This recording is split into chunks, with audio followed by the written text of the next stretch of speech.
It all started over a year ago, living in my current small neighborhood. It was unusually hot in our house for October, and my sister figured it would be a good idea to keep her window open for a bit of air. She was doing her homework, and I was getting ready for bed, when suddenly she bursts into my room. She frantically says that she heard some noises outside, sounds of leaves crunching under a person's steps. I believed it to be an animal, so I walk into her room and stay there for not more than 5 minutes till I hear leaves crunching. We quickly glance out the window, only to hear the sound of something running away in the woods. But that would not be the end of the story. During the winter, I enjoy exploring the woods towards the back of my house, climbing trees, and traveling further back to the fields. I remember the events very clearly. It had just snowed that night, the first snowfall of winter, and I was more excited than ever to head out there. I did so and climbed my usual tree to look out. I gave a cursory glance around me and at the grounds when I noticed something strange. Footsteps leading away from my house. This would not be weird as long as the front of the footsteps did not end up pointing straight at my house and the origin of them came from a seemingly long off start. I tracked them down up to a point where there was a rusty wire fence covered in snow where they disappeared. October 2017, it started up again. I was laying in my bed, pitch dark, not a light shining through my room, when I heard it. My doorknob turning in, my door creaking open. My heart stopped. Every single possibility of what it was rushing through my mind. Keep in mind, my door is always shut when I go to sleep. Since I was covered by my blanket, I quickly shot my sister a text. "Did you just come into my room?" She replied with a sharp, "No, I'm all the way in Hillard." My heart began pumping fast. I slowly stuck my hand under my pillow and grabbed my baton. Sent a text to my dad and waited. My dad came in mere minutes later with a knife, shot on the lights, and I jumped out of bed, searched the entire house with nothing. Alarm set and all doors locked. Impossible. There is no way that happened. My dad and my mom were asleep, and a cat would have opened it much faster if it jumped to the doorknob. You best believe I did not sleep a second that night. Fast forward to December. My relatives in town staying for a week in the basement. We turn on the alarm and all head to sleep. I stayed up gaming. In the morning, around 2:30 to 3, estimated since I was not aware what had transpired, my uncle slowly opened his eyes with a feeling of being watched. His eyes adjusted a bit to the dark before he saw it. A guy average height, scrawny, hair flowing in the wind, and shivering, looking inside their room through the window. My uncle screamed, and they grabbed the baby before taking off upstairs. That morning, I was informed what happened. I looked for footprints and saw only the smallest sign of a footprint. A front toe print made by what I could only assume was a sneaker. My uncle gave me more details without me telling him I looked for footprints, and he said the guy was leaning to the left looking in. The footprint matched his story. The left had a thin line of dirt anybody could have shimmied across. Now, that leads to tonight. The night I could swear he, or whatever it was, had been in our house. I could not sleep. Life has been stressful lately, and I was up pretty much all night until I tried getting rest. Every night, I have had string Christmas lights dimly light the room until tonight. I figured the lights must have been interfering with my sleep, so I unplugged them and headed off to sleep. Pillow over my head, I started to drift off until it happened. A quick strum of my guitar, and the sound of something falling over with a desperate attempt to stop it from hitting the ground filled the room. This sound ignited my heart rate. Saliva developing at an extreme speed made it hard not to swallow. I could feel the presence of somebody in my room. Realizing I left my baton on my desk, I did the next logical thing. Pretend I was asleep.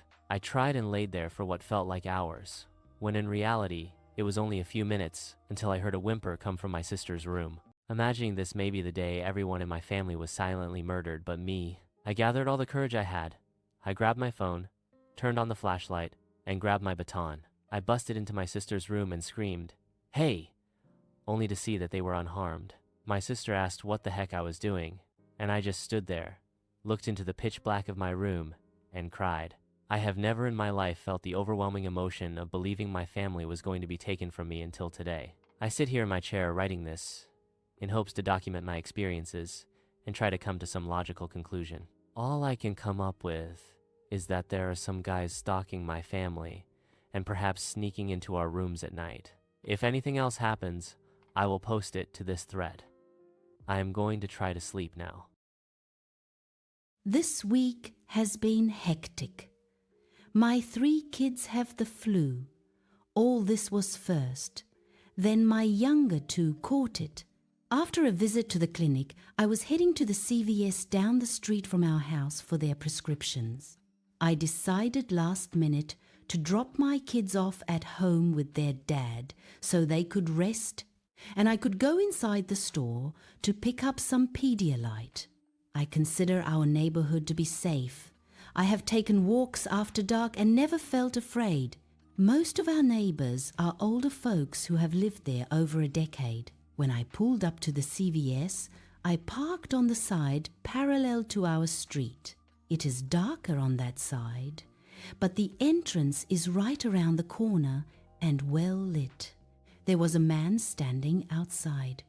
He walked in front of my car and I could hear him talking, but my music was kind of loud. I figured he was on his phone or something. No real red flags yet. My husband called me as the man walked back towards the corner adjacent to the entrance. I got out of my car, still on the phone, telling my husband, "Yeah, the kiddos have the flu. I am picking up medicine at the CVS, etc." In a very pleasant voice, the man says to me, "Hey, I got a question for you. You know where Main Street is?" I, assuming he is asking for directions or the location of something, tell him I do. I am still holding my phone to my ear. It is in a bright pink K, so I am sure you could see it. Now, this man is standing directly in front of me. There is a pillar in a trash can behind him. Around the corner is a propane cage and a red box against the store's wall. Getting past him would have put me in arm's reach. Next, he asks me for a ride there to a homeless shelter. It is very cold outside and he does not want to freeze. I empathize with him, but I said I could not. I offered to buy him some gloves and/or a blanket and to ask if an employee in the store could assist him in finding a ride. This guy's face instantly changed to pure rage, then right back to pleasant. "Well, you know what happens to homeless people stuck outside? You are going to help me.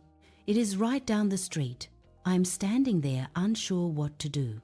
My husband is on the phone asking me what is going on. I gently tell the man that I do not feel comfortable doing that and that I have the flu. I do not. And my husband is on the phone with me. I do not care about the flu, he said. Now he is getting more angry and not moving away from my route into the store.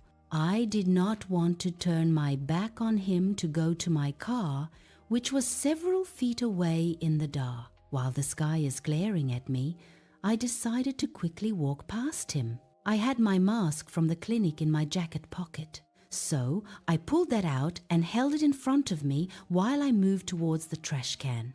He looked disgusted, but kept telling me that I needed to give him a ride, that it is right down the street, and kept insisting. But I know where that street is, and it is not as close as he says.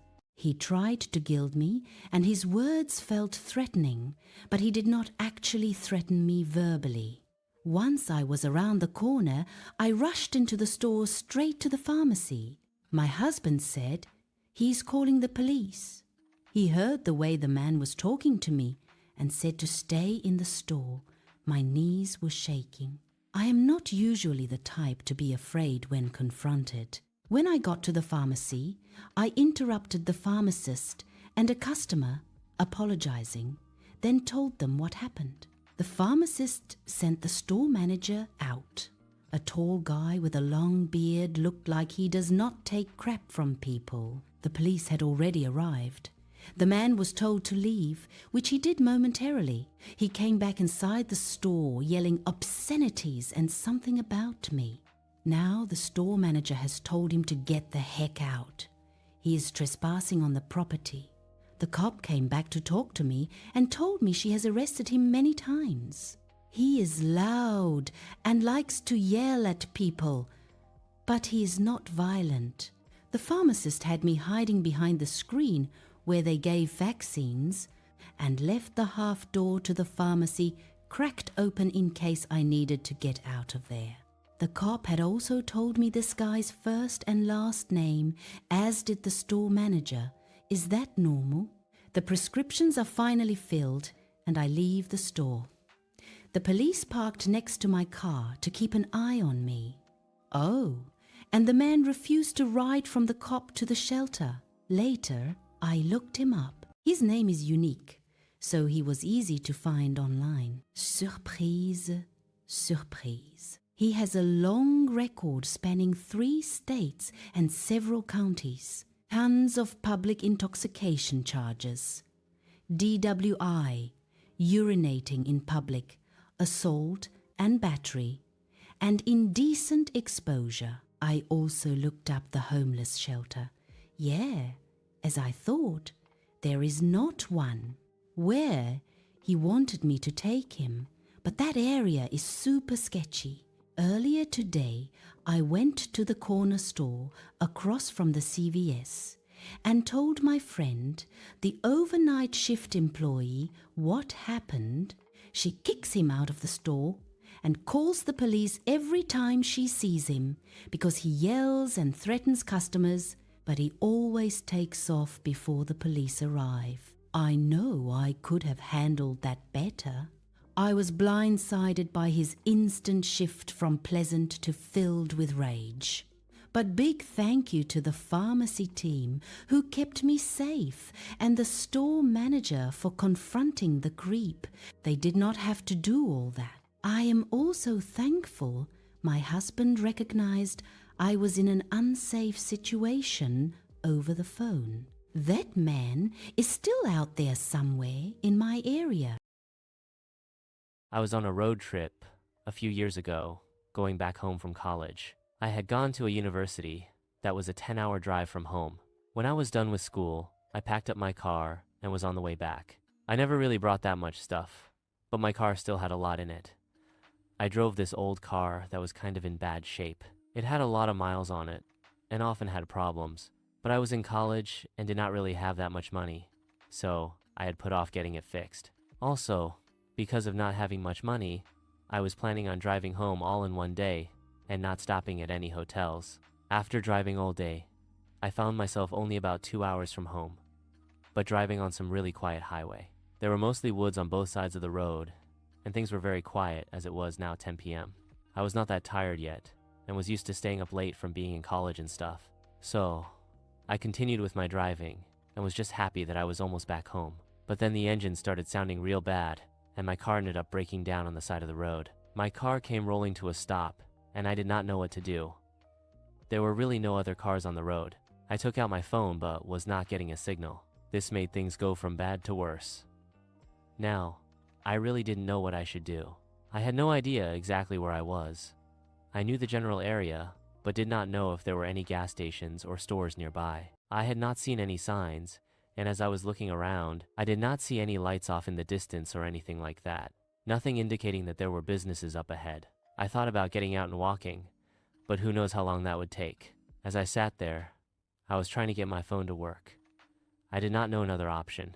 I knew that my car had problems, but I did not know enough to try to fix it. There was no use in messing around with the engine or anything.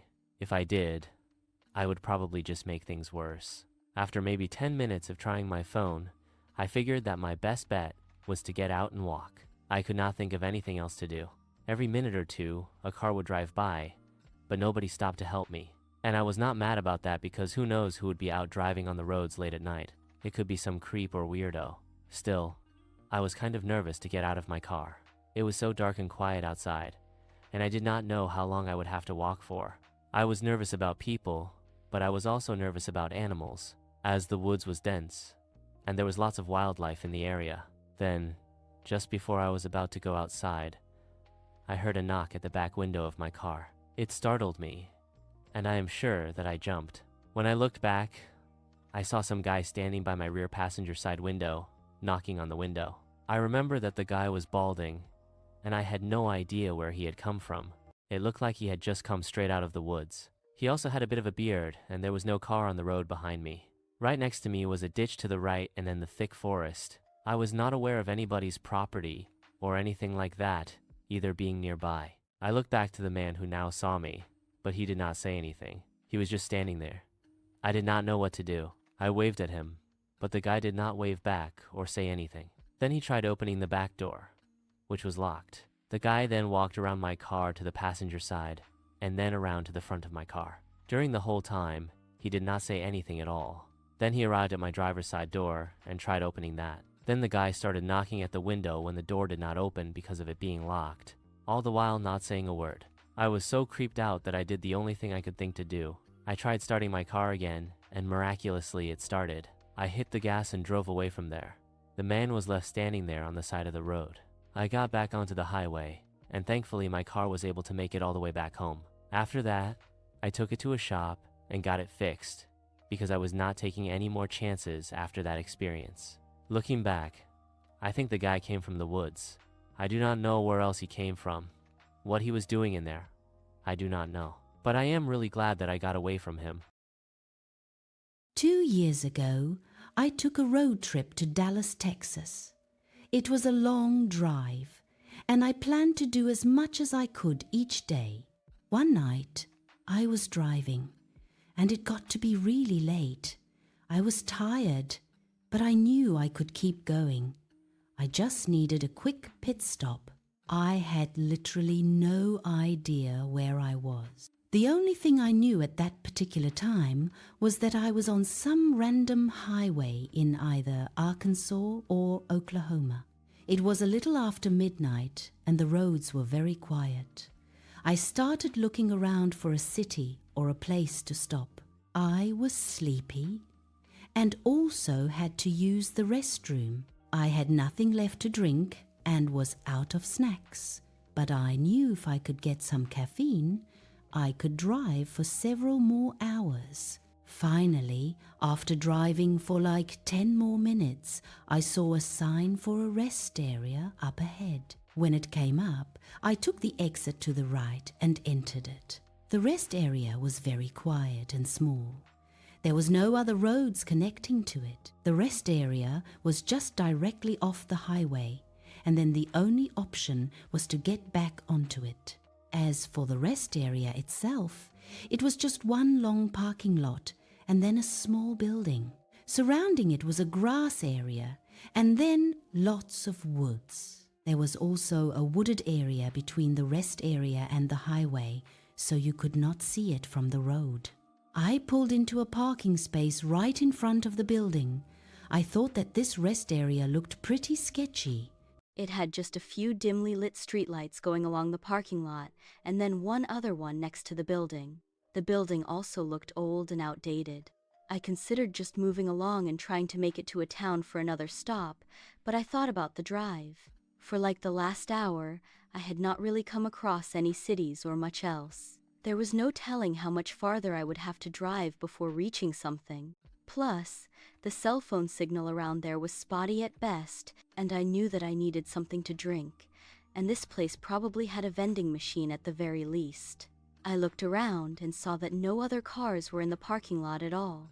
I did not know whether to feel good or bad about this observation. On one hand, it was nice to have the place to myself and nobody else around. But on the other hand, it felt more creepy this way. As a smaller woman traveling alone, I was always trying to keep my guard up a little at night. I sat in my parked car and looked around. I did not hear or see anything at all. I decided that it should be fine. I took my pepper spray just in case, so I got out of my car and then walked up the sidewalk into the building. I felt creeped out, but told myself not to be a wimp, and there was nothing to be afraid of. After making it inside the building, there really was not much in there. The men's restroom was to one side and the women's to the other. Then there was a small lobby with a couple of vending machines and a few benches. I went in the restroom and was in there for maybe a minute. As I was washing my hands, I thought I heard footsteps inside the lobby. I realized that somebody else must have got there. I heard the footsteps go closer to the woman's restroom that I was in, but the door did not open. The footsteps stopped right outside of it. Then someone started banging on the door very loudly. This was strange because the bathroom door did not lock. It was a bathroom where there were several stalls and sinks inside of it. So, the door just swung open and could not be locked at all. I thought they would enter, but instead they just banged on it very loudly. I was very confused. For some reason I did not say anything though. The banging went on for maybe 30 seconds, and it was really strange. Finally, it stopped. Then, I heard footsteps walking away, and based on the footsteps, I guessed that it was a man. I am not an expert, but they were louder and heavier and almost like work boots. I sort of heard the door open and realized that whoever was there was leaving. I was pretty creeped out by the whole thing, so I waited in the bathroom for about another minute and then left. I walked out of the bathroom with my pepper spray in hand. I looked around but did not see anybody. When I left the rest area building and got back out into the parking lot, only my car was there. It was strange because I had not heard another car come or go. Even though I was in the building, I thought I would have heard that. Nevertheless, I walked out to my car and got back inside. I realized that I had not even gotten anything to drink or eat, but I felt that I no longer needed an energy drink. I was wide awake. Plus, I just wanted to get out of there at this point. I started my engine and began driving out of there. Now, the rest area parking lot narrowed at the end to a one-lane road. This went between the wooded area on both sides and then merged directly back onto the highway. As I was going to the end of the parking area and the road started narrowing, I suddenly saw something up ahead. I continued to drive, but then saw a man come out of the woods and go right onto the road in front of me.